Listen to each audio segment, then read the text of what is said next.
ഞാൻ ഉണ്ടാക്കിയത് തേച്ചും തീർന്നിട്ടുണ്ടായിന്. ഞാൻ ഇന്ന് അതിൽ എത്രയോ ഇരട്ടി സമ്പാദിച്ചൊരു മനുഷ്യനാണ്. ഞാൻ എൻ്റെ ജീവിതം ഈ രീതിയിൽ ആസ്വദിക്കുന്നൊരു മനുഷ്യനാണ്. പിന്നെ ആർക്ക് കൊടുത്തിട്ടും എനിക്ക് കുറഞ്ഞു പോയിട്ടൊന്നുമില്ല. ഞാൻ പറഞ്ഞില്ല, ഞാൻ വട്ടപൂജ്യത്തിലായിട്ട് ഞാൻ തിരിച്ചെടുത്തേക്ക് തന്നെ എത്തിന്. ഇന്നിപ്പോൾ എങ്ങനെ പോയാലും ഒരു 5-6 കോടി രൂപ ആസ്തി എനിക്ക് എന്തായാലും ഉണ്ട്, ഏറ്റവും കുറഞ്ഞത്. തോറ്റുപോകുമായിരുന്ന ഒരു മത്സരം ജയിച്ചു കയറിയ യോദ്ധാവാണ് ഷാനവാസ്. 35-ാം വയസ്സിൽ സംഭവിച്ച വാഹനാപകടത്തിൽ നട്ടെല്ല് തകർന്ന് കിടപ്പിലായി. പ്രതീക്ഷകൾ അസ്തമിച്ചു പോകുന്ന ആശുപത്രിവാസം ഷാനവാസിന്റെ മനസ്സിനെ പ്രചോദിപ്പിച്ചത് കുറച്ചൊന്നുമല്ല. പിന്നീട് ഇങ്ങോട്ട് നടന്ന കാര്യങ്ങളെല്ലാം അതിശയിപ്പിക്കുന്നതാണ്.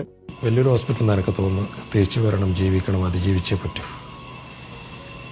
അവിടെ നിന്നൊരു മനസ്സുകൊണ്ടൊരു തീരുമാനം എടുത്തതാണ്, ബിസിനസ് ചെയ്യണം. അങ്ങനെ വലിയൊരു ഹോസ്പിറ്റലിൽ നിന്ന് സ്റ്റാർട്ട് ചെയ്ത ബിസിനസ്സാണ്. തിരിഞ്ഞു നോക്കേണ്ടി വന്നിട്ടേ ഇല്ല.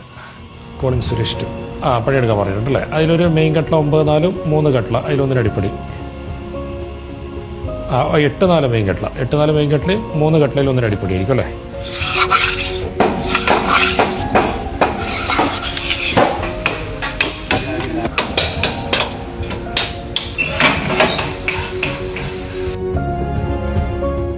അപകടം തളർത്തിയ ശരീരവുമായി ഒരു ദശകം താണ്ടിയ ഷാനവാസ് ഇന്ന് അറിയപ്പെടുന്ന മരവ്യാപാരിയാണ്.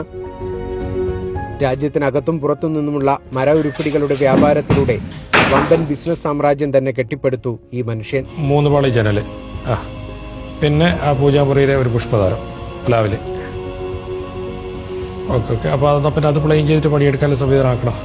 എന്റെ മോള് വന്നിട്ടുണ്ടാ. ഭാര്യയും 2 പെൺമക്കളും കുടുംബവും സഹപാഠികളും സുഹൃത്തുക്കളും അടങ്ങുന്ന ലോകമാണ് പിൻബലമെന്ന് ഷാനവാസ് പറയും. മടുപ്പൊന്നും തോന്നിയിട്ടില്ല. 11 കൊല്ലം അല്ലെങ്കിൽ 12 കൊല്ലം, 12x12 അടിച്ചു നോക്കറ് എത്ര മാസമായി കിടക്കുന്നത്. ഇന്ത്യ 24 മണിക്കൂർ അടിച്ചു നോക്കറ് എത്ര മണിക്കൂർ കിടന്നു. ചില ആളെന്നോട് ഈ കോവിഡിന്റെ സമയത്ത് പറഞ്ഞു, എൻ്റെ അവസ്ഥ മടുത്തു ഇപ്പോൾ വീട്ടിൽ നിന്നിട്ട്. എന്താണെന്ന് അവസ്ഥ എഴുതി ചോക്കറ്. പക്ഷേ ശരിക്കും നമ്മ ഈ കിടപ്പിൽ തിരിഞ്ഞ് കിടക്കണമെങ്കിൽ, അല്ലെങ്കിൽ ഒരു കൊതുക് വന്നാൽ പായിക്കണം, ഒരു ഈച്ച വന്നാൽ ഓടിക്കണമെങ്കിലെല്ലാം നമുക്ക് പരസഹായം വേണം. ഇവർക്ക് എണീക്കാൻ, നടക്കാൻ, മുറ്റത്തിറങ്ങാൻ, സ്വന്തം വളപ്പിൽ പോവാം. ടൗണിലേക്കൊന്നും പോകാൻ പറ്റാത്ത ഒറ്റ പ്രശ്നം മാത്രമേ ഉള്ളൂ. അവരാ പറയുന്നത് മടുത്തുപോയി എന്നോട്. ഞാനല്ലേ എങ്ങനെ അത് ഉൾക്കൊള്ളത്. ശരിക്കും സംഭവിച്ച ദുരന്തത്തെ മനസാവരിച്ച് നിശ്ചയദാർഢ്യവും ചേർത്ത് നിക്ഷേപിച്ചതാണ് വിജയത്തിന്റെ പടവുകൾ കീഴടക്കാൻ ഷാനവാസിന് പിന്തുണയേകിയത്. സങ്കടമൊന്നും എനിക്ക് ഈ ഒരു അവസരം സങ്കടം തോന്നിയിട്ടേ ഇല്ല. പിന്നെ പല ആളും പറയുന്നുണ്ട്, നിങ്ങളെ പോലത്തെ ഒരാളെ വീട്ടിൽ വന്നിട്ട് പോകുമ്പോൾ നിങ്ങൾ ഒരു തളർന്ന് കിടന്ന ആളോട് സംസാരിച്ചായിട്ട് തോന്നില്ല, അല്ലെങ്കിൽ നിങ്ങളെ വീട്ടിൽ അങ്ങനത്തെ ഒരു അറ്റ്മോസ്ഫിയർ കണ്ടില്ല. ക്യാമറാമാൻ ഷാജു ചന്ദ്രപുരയ്ക്കൊപ്പം ബിജീഷ് ഗോവിന്ദൻ, മാതൃഭൂമി ന്യൂസ്, കാസർഗോഡ്.